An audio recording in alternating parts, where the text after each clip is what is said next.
Et si on lisait Marquois? Le podcast. Tu ne te confrontes jamais à la réalité.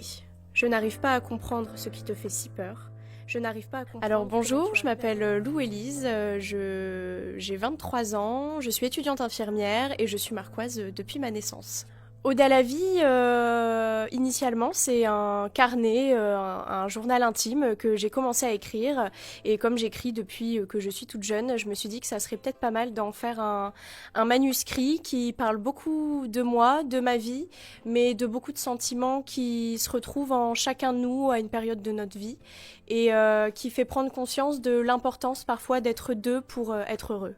Alors l'histoire, c'est qu'à mon entrée en école d'infirmière, j'ai fait une rencontre peu probable avec un garçon qui est devenu tout de suite quelqu'un de très proche, mais en même temps on a créé aussi une distance entre nous qui fait que l'histoire a été tumultueuse, mais qui m'a poussée à réfléchir, qui m'a poussée à faire ce chemin sur moi-même, un peu en introspection pour me comprendre moi, mieux comprendre cette relation et comprendre l'importance que cet homme allait avoir dans ce petit bout de vie. Alors à la question, est-ce qu'il faut être deux pour être heureux, vous répondez quoi ? Alors je dirais que c'est propre à chacun. Pour le coup, pour moi, c'est important d'être deux pour être heureux. Je pense qu'on se porte, qu'on se pousse l'un vers l'autre à réussir dans nos objectifs et que s'il faut qu'on tombe ensemble, au moins on est ensemble.